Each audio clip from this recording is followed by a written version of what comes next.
ኢየሩሳሌም አንደኛ ኢየሩሳሌም የሚለውን ኢየሩሳሌም ማለት የመንፈሳዊ ሕይወት ምሳሌ ነው። ክርስቲያኖች የምን ምሳሌ አልኳችሁ? ንገሩኝ። የምን ምሳሌ? የመንፈሳዊ ሕይወት ምሳሌ ናት ኢየሩሳሌም። የመንፈሳዊ ሕይወት ትርጉሙ ኢየሩሳሌም ማለት መንፈሳዊ ሕይወት ነው። በኢየሩሳሌም ቆዩ ማለት በመንፈሳዊ ሕይወት ጸንታችሁ ኑሩ ማለት ነው። በመንፈስ ቅዱስ ግብር ጸንቶ መኖር። ኢየሩሳሌም ማለት ሀገረ እግዚአብሔር ማለት ነው። በማቴዎስ ወንጌል ምዕራፍ 5 ላይ እስመ ሀገሩ ይእቲ ለንጉሥ አባይ ይላል። የሰማያዊው ንጉሥ የእግዚአብሔር ሀገሩ ናትና ይላል። ክርስቶስ የተወለደባት ወንጌል የተሰበከባት ከተማ ናት ኢየሩሳሌም። ቀደም ሲል ነቢያት በኋላም ሐዋርያት አገልግሎት የጀመሩባት እግዚአብሔር የሰማይ ደጅ ያደረጋት ከሰማይ በወረደ ጊዜም የተገለጠባት ኢየሩሳሌም ናት። ምስጢረ ጥምቀት የተሰበከባት በኋላ በራሱ ኢየሱስ ክርስቶስ ተጠምቆ የታየባት አብ መንፈስ ቅዱስ የእግዚአብሔር ወልድን የባሕርይ አምላክነቱን የመሰከሩባት ስፍራ ናት ኢየሩሳሌም። በዚህም ምክንያት የቤተ ክርስቲያን ምሳሌ ሆና ትገለጣለች፣ ትነገራለች። ምክንያቱም በምድር ላይ ያለች የሰማይ ደጅ ቤተ ክርስቲያን ስለሆነች ነው። ያዕቆብ መሰላል ተተክሎ ባየ ጊዜ በኢየሩሳሌም ከተማ ነው ያየው። ኦሪት ዘፍጥረት ምዕራፍ 28 ቁጥር 10 ጀምሮ ባለው ታሪክ እንደምንረዳው ያ ሕልም የተገለጠው በኢየሩሳሌም የሰማይ ደጅ ተከፍቶ እግዚአብሔር በመሰላሉ ላይ ተቀምጦ ነበር ያዕቆብ ያየው። ያ ሕልም የተገለጠባት ኢየሩሳሌም እንዴት እግዚአብሔር ደጅ አትባል? ታላቅ ሀገር ናት፣ የእግዚአብሔር ከተማ ናትና ዛሬ አባቶቻችን ካህናት መስዋዕቱን የሚያገለግሉባት ሊቀ ካህናት ኢየሱስ ክርስቶስን መስለው የሚገለጡባት የሚመላለሱባት ይህች አሁን የቆምንባት ስፍራ ኢየሩሳሌም ናት። በዚህች ስፍራ እግዚአብሔር ይገለጣል። በኢየሩሳሌም ተገልጦ ሐዋርያትን እንደባረካቸው ዛሬም ጳጳሳትን የሚሾምባት፣ ዛሬም ካህናትን የሚያከብርባት፣ ዛሬም ለኃጢአተኞች የኃጢአት ስርየትን ድህነትን የሚያድልባት የእግዚአብሔር ከተማ ይህች ቤተ ክርስቲያን ናት። በኢየሩሳሌም ቆዩ ማለቱ ከቤተ ክርስቲያን አትውጡ ማለቱ ነው ወገኖቼ። ልባችን ሕይወታችን በቤተ ክርስቲያን ተወስኖ እንዲኖር። ስለዚህም ይሄ ቃል የሚያስተምረን የኑሮ ስርዓት ነው። እንዴት መኖርና የት መኖር እንዳለብን ነው የሚያስተምረን። እስከ ትለብሱ ኃይለ እማርያም ከሰማይ ኃይል እስኪሰጣችሁ ድረስ በዚህ ቆዩ ነው የተባልነው። ወገኖች ክርስቲያን ስንሆን የምንኖርበትን ስርዓት የሚያወጣው ማን ነው? እግዚአብሔር ነው። እኛ እንደወደድን አይደለም።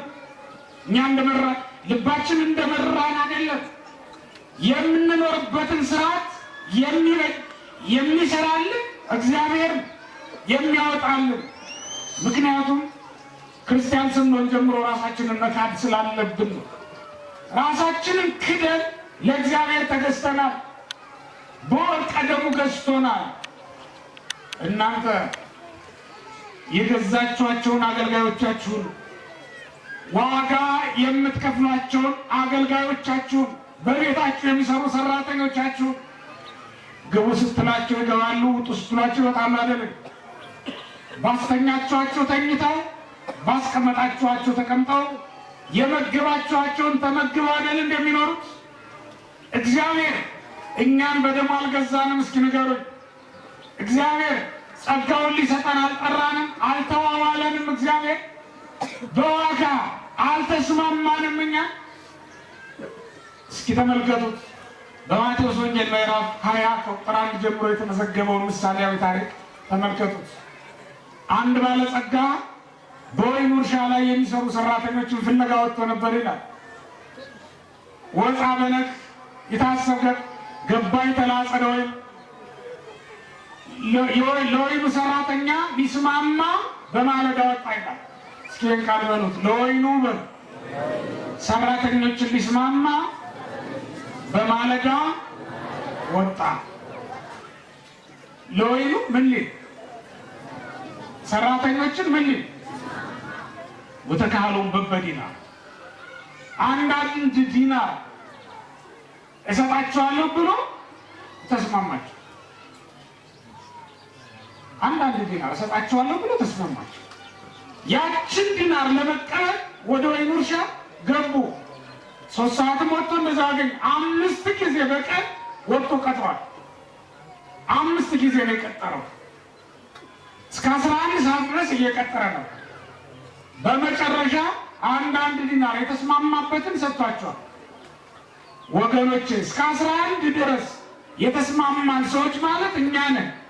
የወይኑ ባለቤት ክርስቶስ ነው። የወይኑ ባለቤት ማን ነው አልኳችሁ?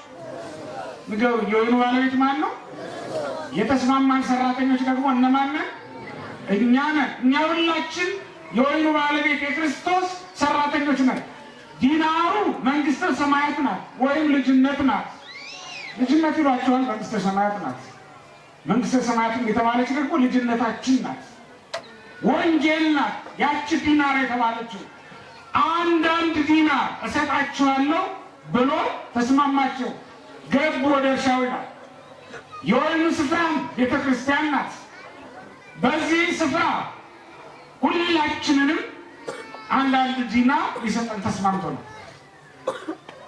ስለዚህ ዲናር ለመቀበል ውል የወሰድን እኛ የሥራ ሰዓታችንን ትተን በነዘላልነት እንዲሁ በከንቱ እንኖራለን፣ እናሳልፋለን። አለቃው ናችሁ በተሾማችሁበት መስሪያ ቤት ሰራተኛ ሰዓት ጥቂት እንኳን ዝንፍ አድርጎ ሽርፍ አድርጎ ሲገባ ሲወጣ እንደ ነብር ያደርጋችኋል አይደል? ትቆጣላችኋል። ግስላ ነው የምትሆኑት። በተለይ የግል ድርጅት ከሆነ ሰዓት አክብረ ምሰራ ከሆነ ስራ፣ አክብረሽ ምሰሪ ከሆነ ስሪ፣ አለበለዚያ የሚል ማስጠንቀቂያ ይደርሳችኋል። በዚህ ምክንያት ብዙዎቻችሁ ለአለቆቻችሁ ለመታየት ነው ሩጣችሁ የምትገቡት። ስራውን አክብራችሁ አይደለም። እግዚአብሔር እንዲህ አይነት ሰራተኛ ቢሆን እንዲህ አይነት አለቃ ቢሆን ኖሮ በእውነት በዚህ ምድር ላይ እስካሁን ድረስ በስራ ገበታው ሳይሰናበት መቆየት የሚችል ከኛ መካከል እግዚአብሔር በእውነት ሰዓት አሳልፈሃል፣ ሰዓት አሳልፈሻል እያለ ደሞዝ የሚቆርጥ ቢሆን ኖሮ ሙሉ ደሞዝ መቀበል የሚችል ከኛ መካከል ይኖራል? ካህኑም ቢሆን በመቅደስ ያለው ምዕመኑም ቢሆን በታዛ የሚቆመው አንዱም እንኳን እስካሁን ሳይሰናበት ሊቆይ አይችልም። ምክንያቱም በስንፍና ጸሎት ያስታጎላል፣ በስስት ምክንያት በንፍገት ምክንያት ምጽዋት የከለከላል፣ ለወዱ ሳስቶ ለወዱ አድልቶ ጾም የሻራል፣ ሰውነቱ አስገድዶት የጎልማሳ ሚስት የቀማለ።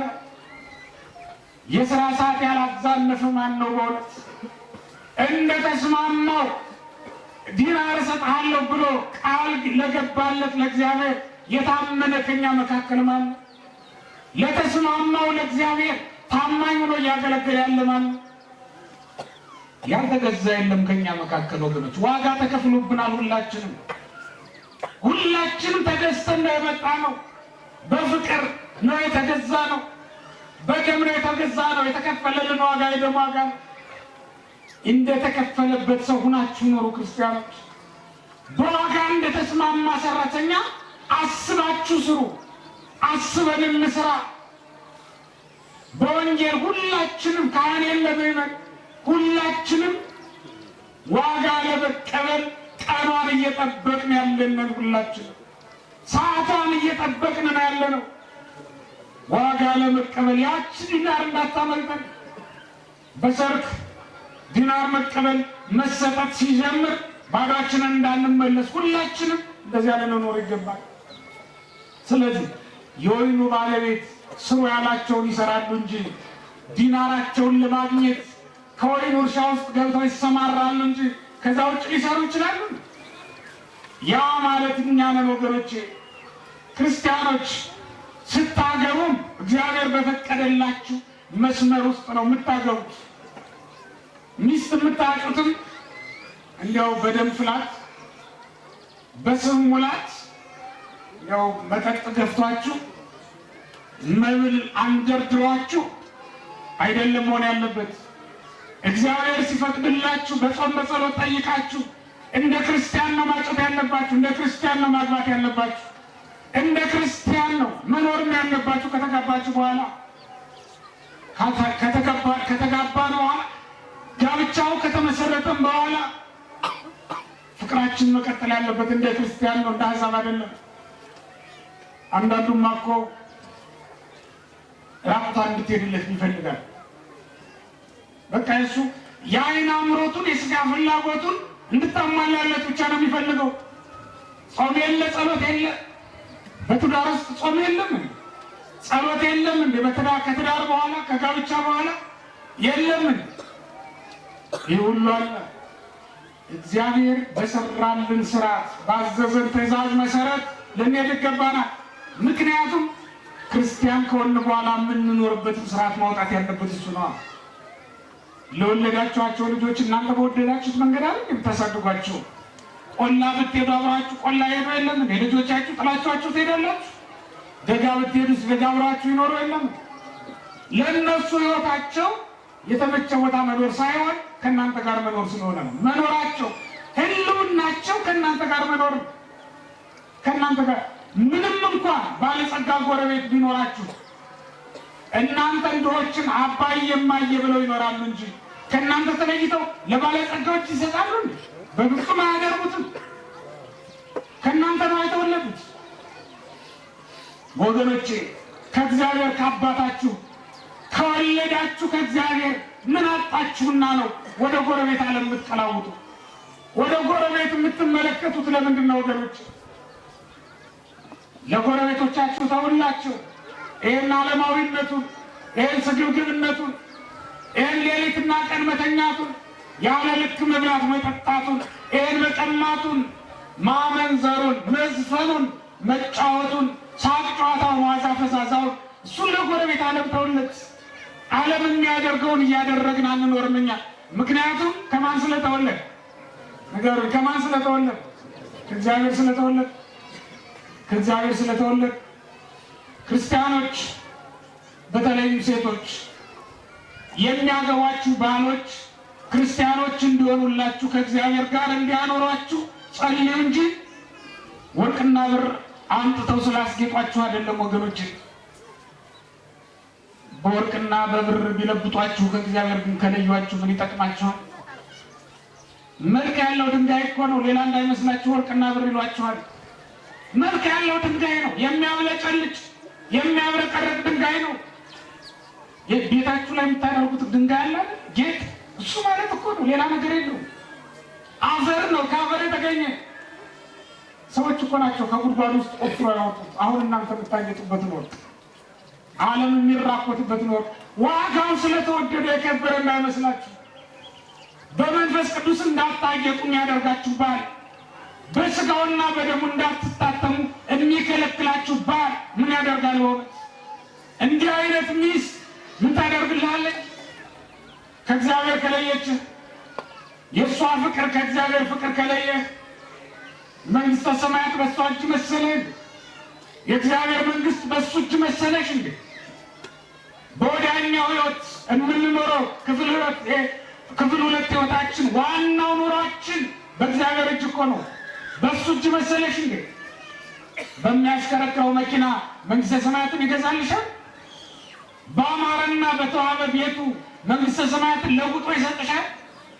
ከሞትሽ በኋላ አፈር ውስጥ እንዳትገቢ፣ ከሞታችሁ በኋላ አፈር ውስጥ እንዳትገቡ ሊያደርጓችሁ ይችላሉ። ሊያደርጋችሁ እሱ ባላቸውን ቦታ አኖራቸው። ተመልከቱ፣ እሱ ባዘዛቸው ስፍራ ኖሩ።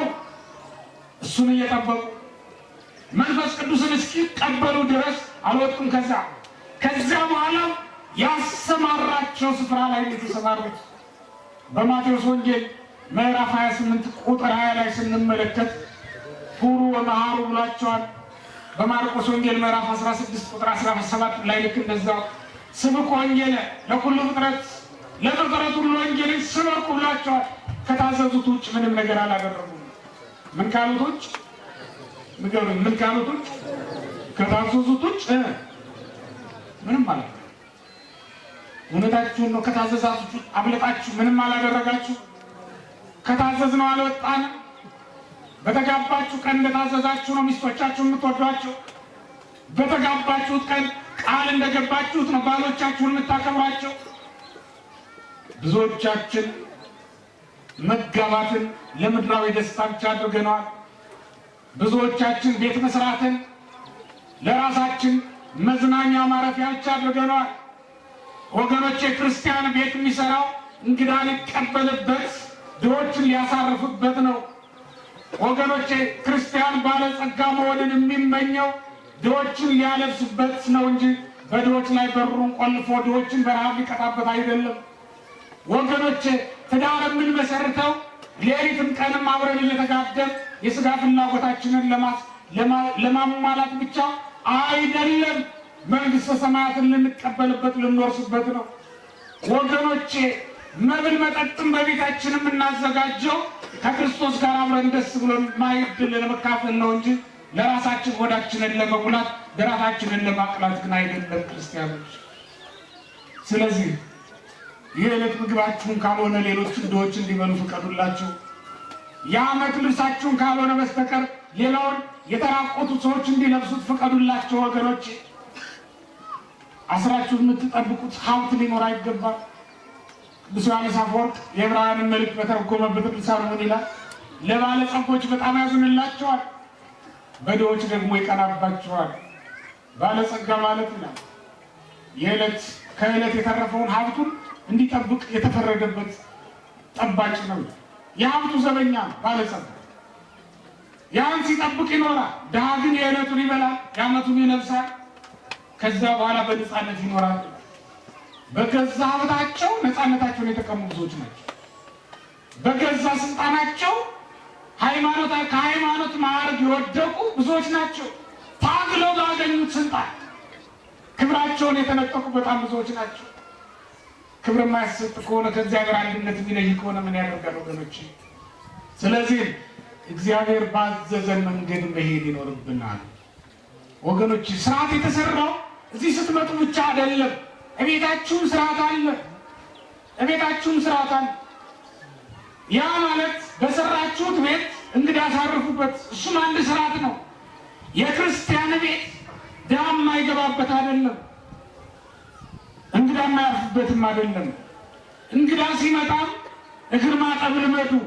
ይህ ለክርስቲያኖች የተሰራ አንድ የኑሮ ስርዓት ነው። ምናልባትም የመጣው እንግዳ እናንተም የማታውቁት የከበረ ሰው ሊሆን ይችላል። አንዳንዶች ሳያውቁ መላእክትን በእንግድነት ተቀብለዋል። መምህራችን ቅዱስ ጳውሎስ እንደነገረን ይትልሱ ተቀብሎ ነግድ እስመ ወሌት እለከፈሎሙ ከመ ይቀበሉ ነግደ መላእክት። እንግዶችን መቀበልን አትርሱ፣ ሳያውቁ መላእክትን በእንግድነት የተቀበሉ አሉና። እስኪ በሉት ቃል እንግዶችን መቀበል አትርሱ በሉ። ሳያውቁ መላእክትን በእንግድነት የተቀበሉ አሉና። እነማን? መላእክትን በምንነት። ስለዚህ ምንን አትርሱ፣ ምንን አትርሱ? እንግዳ መቀበልን አትርሱ። እሱ ነው። እቤታችሁ ውስጥ ልታደርጓቸው የሚገቡ ሌሎችን ነገሮች ወገኖች። እቤታችሁ ውስጥ ጾም አለ። እቤታችሁ ውስጥ የምትፈጽሙት ምጽዋት አለ። እቤታችሁ ውስጥ የምትፈጽሙት ጸሎት አለ። እቤታችሁ ውስጥ ሊበዛ የሚገባው ደግሞ በጣም ትልቁ ነገር እግዚአብሔርን ደስ የሚያሰኝ ሌላ መስዋዕት ደግሞ አለ። እቤታችሁ ውስጥ የምታቀርቡት ልዩ መስዋዕት፣ እሱ ደግሞ ፍቅር ነው። ለባሎቻችሁ ለሚስቶቻችሁ የምትሰጡት ፍቅር ማለት ነው። ለልጆቻችሁ የምታሳዩት ፍቅር፣ እሱ ደግሞ እግዚአብሔርን ደስ የሚያሰኘው ዕለት ዕለት የምታቀርቡት መስዋዕት እሱ ነው ማለት ነው።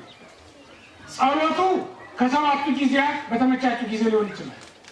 ከሰባቱ ጊዜያት አንዱን ወይ ሁለቱን ቤታችሁ ልታደርጉ ትችላላችሁ። የሌሊቱን፣ የመንፈቀ ሌሊቱን፣ የነዋሙን እንዲሁም የነኩን አንዳንድ ጊዜ ቢያስፈልግ ልታደርጉ ትችላላችሁ። ጾሙም ልክ እንደዛ ባልና ሚስት በምንጣፍ መገናኘትን እስከመተው ድረስ ደርሰው ለእግዚአብሔር ለመገዛት ምልክት እንዲሆናቸው ተስማምተው እርስ በርሳቸው በመጠላላት አይደለም፣ በመገፋፋት አይደለም፣ ምንጣፍ ለይተው ለእግዚአብሔር የሚያደርጉት መገዛት ጾም ይባላል። እሱም ሊያደርጉ ይገባቸዋል። ፍቅር ደግሞ ባል ለሚስቱ፣ ሚስቱ ለባሏ የምታደርገው ምጽዋት እዚያው በቤታችሁ ለሚመጡ እንግዶች፣ ለሚመጡ ድሆች የምታደርጉት ነው።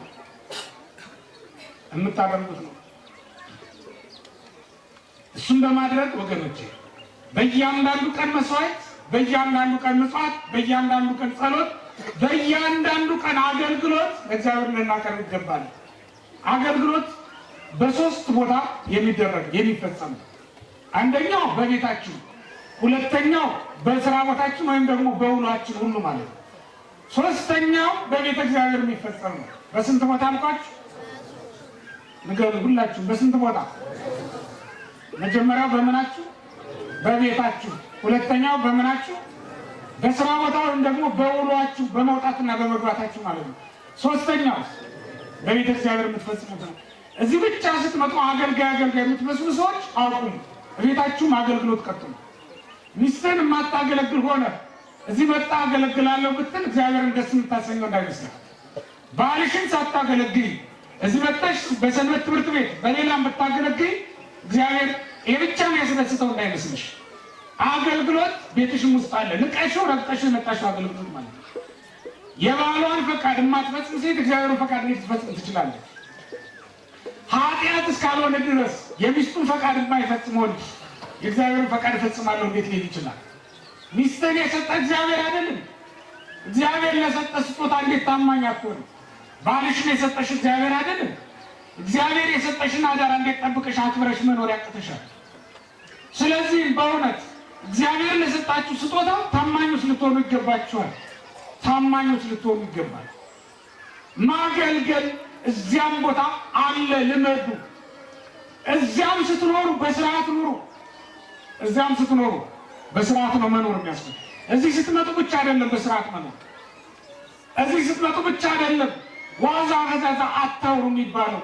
ቤታችሁ ውስጥ ቢሆን ሐሜቱን ዋዛና ፈዛዛውን ተውት። ነገረ እግዚአብሔርን ተነጋገሩ። ምስጢረ ሥላሴን አውሩ። ልጆቻችሁ ይስማችሁ። በእውነት የአብርሃምን የይስሐቅን ታሪክ ንገሯቸው። ዜና አስተምሯቸው። ለልጆቻችሁ ስለ ክርስቶስ ስትነጋገሩ ይስሟችሁ። እንዲያው ሁልጊዜ ስለ ጎረቤት፣ እንዲያው ሁልጊዜ ስለሆነ ሰው፣ እንዲያው ሁልጊዜ ስለ ፖለቲካ ኧረ ተው በእውነት። በዚህ ምክንያት እኮ እንደውም ልጆቻችን ራሱ ፖለቲካውን ጥግብ ብሎ ጠግበውታል። ምክንያቱም ቴሌቪዥኑም ፖለቲካ ነው፣ ዩቲዩብም ፖለቲካ ነው። እኛም ቤት ውስጥ ቁጭ ብለን የምናወራው ፖለቲካ ነው።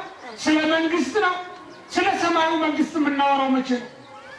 ስለ ምድራዊው መንግስት እያወራ ስለሚያልፈው ይሄ እኮ ነገ ይሻላል፣ ይሄ እኮ ነገ ያልፋል። በሰማይ ስለሚኖረው ስለማያልፈው መንግስት ለልጆቻችን እናወራቸው እንጂ ወገኖቼ። እቤታችሁም ውስጥ ወንጌል ስበኩ። ካህን ሲመጣ ብቻ አይደለም፣ እናንተም ራሳችሁ ወንጌል ተነጋገሩ።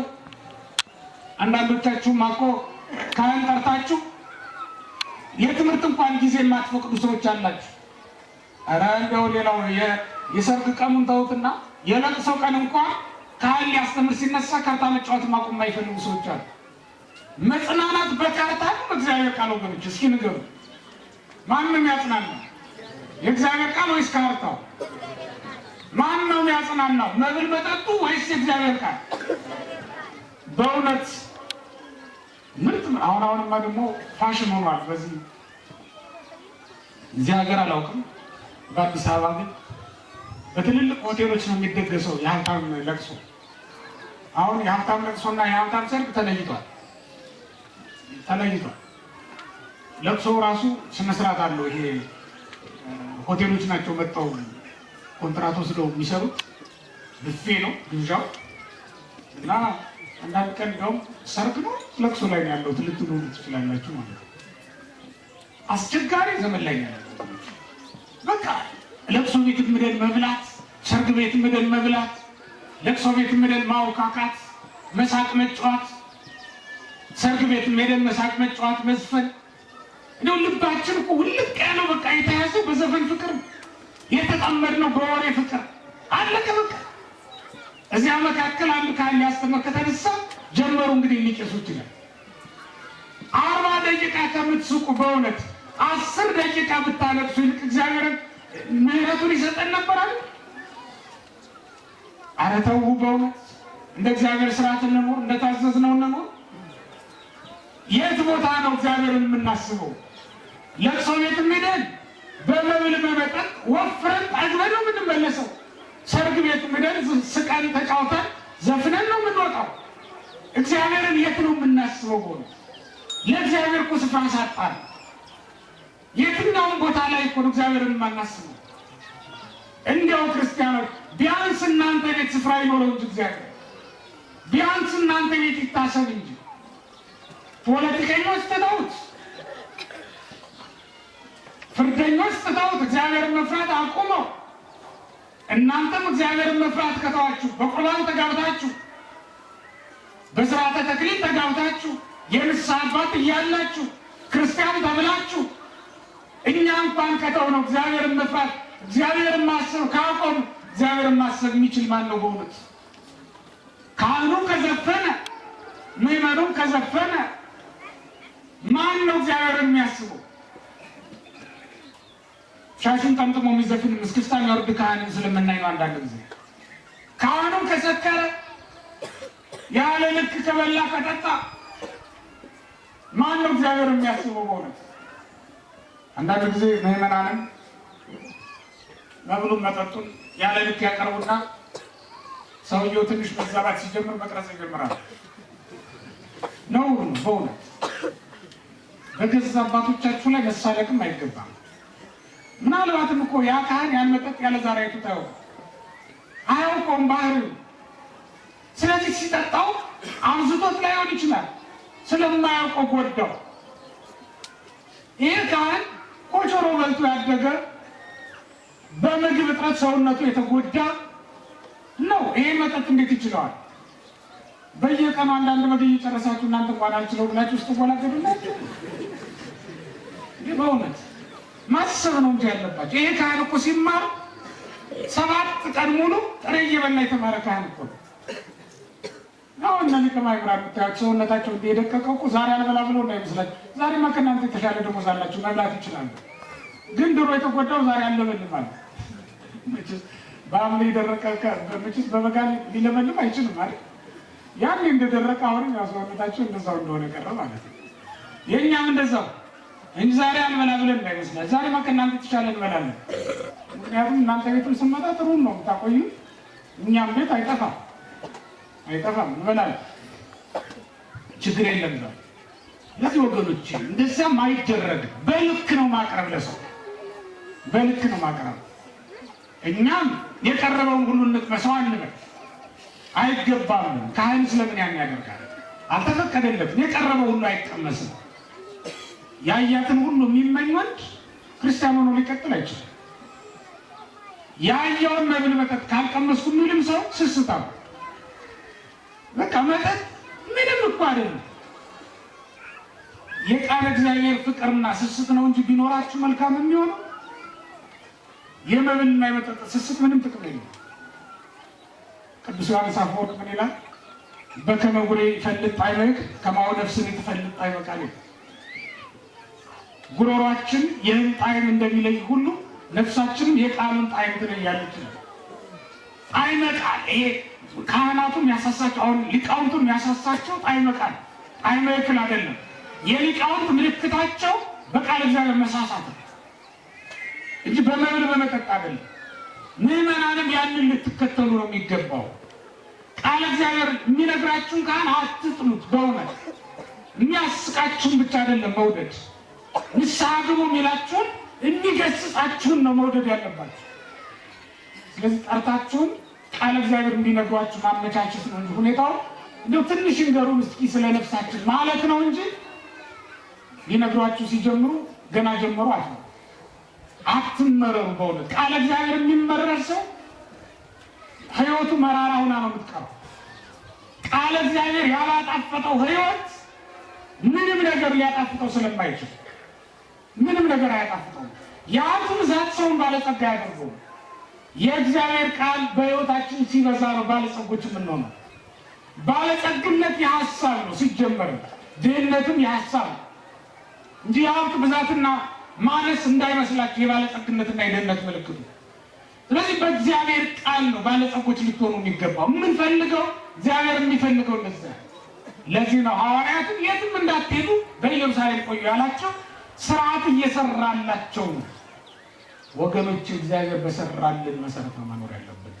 ቤተክርስቲያንም ስንወጣ ስንገባ ልክ እንደዚያው በስርዓት በፍቅር ከሚስቱ ጋር ተጣልቶ መጥቶ እዚህ እግዚአብሔርን ይቅር በለኝ እንዴት እንዳለው እውነት ለሚስቱ ይቅር ማለት ይቅርታ ማድረግ ወይም ለጎረቤቱ ይቅርታ ማድረግ የማይፈልግ ሰው እግዚአብሔር ይቅር እንዲለው እንዴት ይፈልጋል? እግዚአብሔር ይቅር እንዲለን ምን ማድረግ አለብን? እኛ ይቅር ማለት ይኖርብናልና ማለት ነው።